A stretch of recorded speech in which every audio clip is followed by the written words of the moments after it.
El rechinido de llantas, el golpe seco, metálico, el sonido de vidrios rotos. Es una escena que, híjole, nadie quiere vivir. Nadie. Y después de ese shock inicial, de la confusión, para muchos llega como un suspiro, un alivio, y piensan, bueno, no importa, tengo seguro.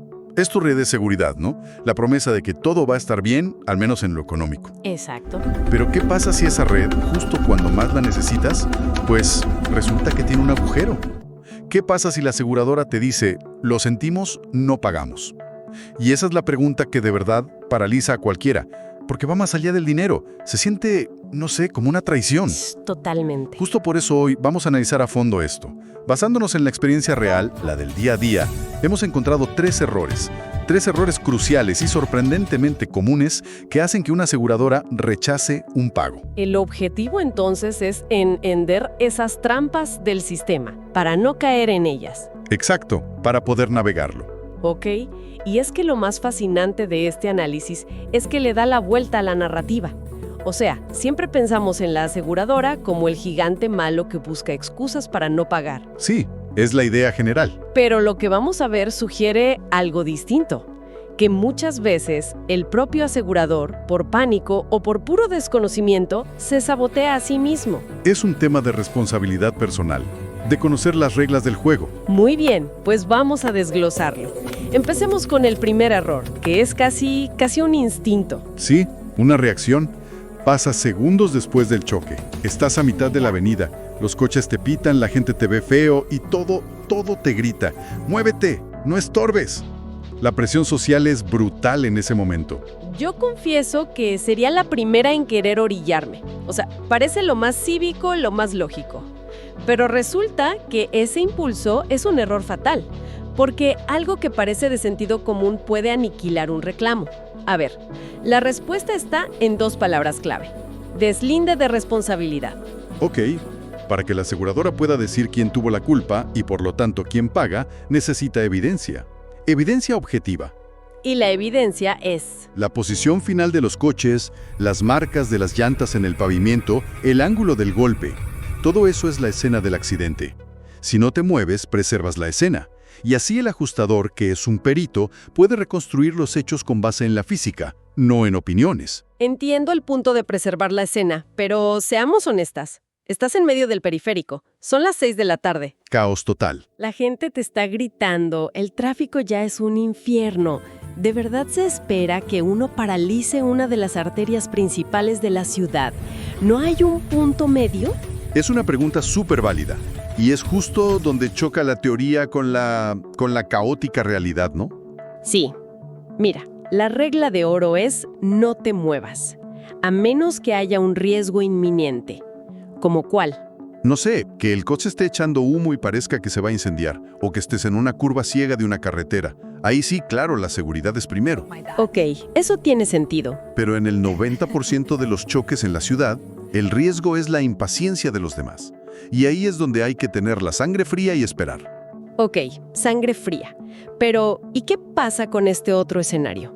El otro conductor se baja súper apenado y te dice: fue mi culpa, perdón, no te preocupes, mi seguro paga todo. Ajá, con esa admisión de culpa, pues ya te sientes segura, mueves el coche a la orilla para hablar con calma y esperar. Y ahí es justo donde se cierra la trampa. ¿Por qué? Porque una vez que los coches están en la orilla, adiós escena original. Desapareció. Y cuando llegue el ajustador de la otra persona, quizá una hora después, habla en privado con su cliente. Y la versión cambia. Mágicamente. El fue mi culpa se convierte en un ¿es que ya frenó de repente? O pues los dos tuvimos la culpa. Y de repente tienes lo que en el argot se llama declaraciones encontradas. Tu palabra contra la suya, pero ya sin ninguna prueba física que te respalde. Exactamente.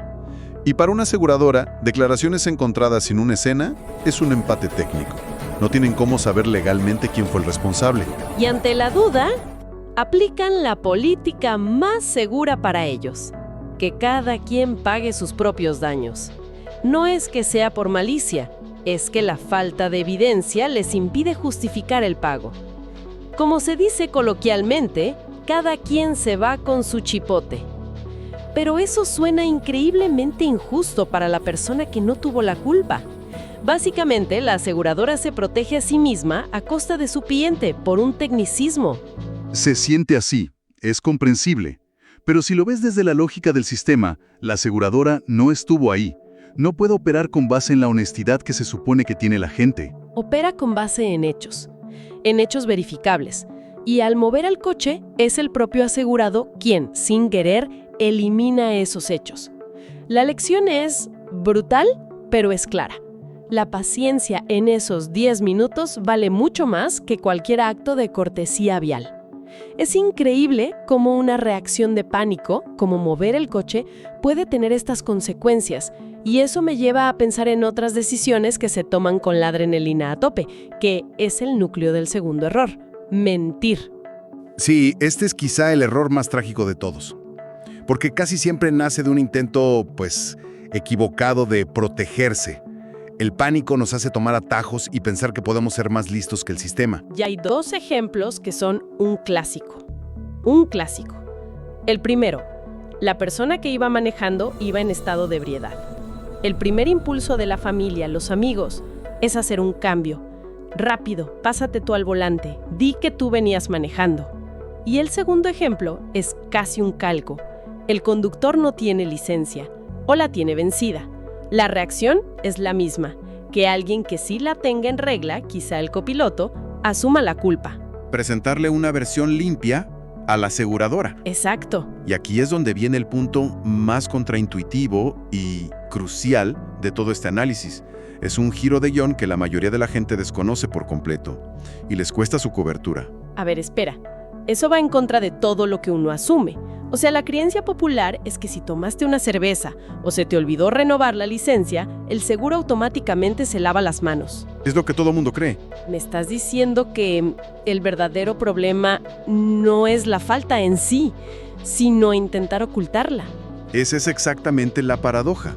Fíjate, la gran mayoría de las pólizas de cobertura amplia en México sí te cubren el siniestro aunque el conductor no tuviera licencia, o incluso si estuviera en estado de ebriedad. ¿En serio? ¿En serio? Claro, hay condiciones. Si ibas ebrio, la aseguradora va a pagar los daños al otro coche y los de tu propio coche, pero a lo mejor excluye tus gastos médicos. Y bueno, vas a enfrentar las consecuencias legales, eso es aparte. Claro, con la autoridad. Pero la cobertura de los daños materiales, que es lo más caro, usualmente se mantiene. Es una locura. Es como si tuvieras un salvavidas, pero por miedo a que tenga un pequeño defecto, lo pinchas tú misma antes de tirarte al agua. Es la analogía perfecta. La mentira es peor que innecesaria, es autodestructiva. En el momento en que tú declaras hechos falsos, como un cambio de conductor, estás cometiendo fraude. Y el fraude rompe el contrato, rompe el pilar de todo seguro, el principio de máxima buena fe. La póliza asume que ambas partes van a decir la verdad. Al mentir, eres tú quien incumple el contrato y le das a la aseguradora una razón legal, clara, irrefutable para anular la cobertura. Por completo. Entonces, lo que la póliza sí te iba a cubrir a pesar de tu error, queda invalidado por intentar meterle gol a la aseguradora. Precisamente. Y para la aseguradora es pura lógica. Probar un estado de ebriedad puede ser complicado, pero probar que mentiste sobre quién manejaba a veces es tan fácil como encontrar un testigo o una cámara. ¡Claro! El fraude es una cláusula de anulación mucho más fácil de ejecutar para ellos. La recomendación es tajante. Por muy fea que parezca la verdad, siempre va a ser mejor que una mentira. Di lo que pasó y deja que la póliza haga su trabajo. Ok. Entonces la lección es ser brutalmente honesta. Pero esto nos lleva al tercer error, que es muy distinto. No tiene que ver con el pánico del momento. No, este es un error silencioso. Es algo que pasó o no pasó mucho antes, a veces años antes del accidente. Así es. Hablamos de la falta de documentación del vehículo en regla. Este punto no se nota hasta que pasa algo catastrófico, como un robo o una pérdida total. Ahí es cuando la aseguradora te va a pagar el valor del auto. Te va a indemnizar, pero para hacerlo necesita que demuestres, sin lugar a dudas, que el vehículo es legalmente tuyo y que su historial está limpio. Aquí es donde a todos nos da un escalofrío. Papeles, burocracia, el miedo a que te falte justo ese comprobante que tiraste. Y es un miedo fundado, ¿eh? La lista de requisitos es muy específica.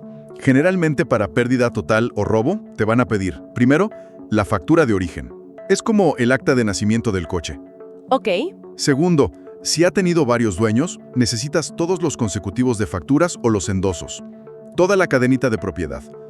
Tercero, comprobantes de tenencias de los últimos 5 años. Y cuarto, la baja de placas y constancia de no adeudo de multas. Y ahí es donde a medio mundo se le pierde un papel. Es la historia de nunca acabar. Y la reacción natural es pensar que te están poniendo trabas. No. Exacto. La gente culpa a la aseguradora, dicen que buscan pretextos, pero el problema real está en la responsabilidad del dueño. El conflicto nace al comprar el auto, sobre todo si es usado. Por ahorrarte unos pesos o por no saber, aceptas papeles incompletos. Y acabas de comprar un problema a futuro sin darte cuenta. Justo. Entiendo, pero se siente desproporcionado. O sea, le falta la tenencia de 2018, no podemos pagarle su coche de 300,000 pesos. Suena a pretexto. Puede parecerlo, pero hay que cambiar la perspectiva. Hay una analogía que es perfecta. El pago de una pérdida total no es un regalo, es una compraventa. Una compraventa. Sí, la aseguradora te está comprando los restos del coche chocado. O en caso de robo, está comprando los derechos legales sobre ese vehículo por si aparece. Y como cualquier comprador, necesita todos los papeles para saber que lo que compra es legal y no tiene deudas. Claro, es como intentar vender una casa sin las escrituras. Nadie en su sano juicio te la compraría. Precisamente. Imagina que te pagan el coche robado sin la factura original y a los 2 meses aparece el dueño original y dice que el endoso era falso. La aseguradora se mete en un problema legal gigantesco. Por eso necesitan una cadena de propiedad impecable. Y la prueba de que no haya adeudos.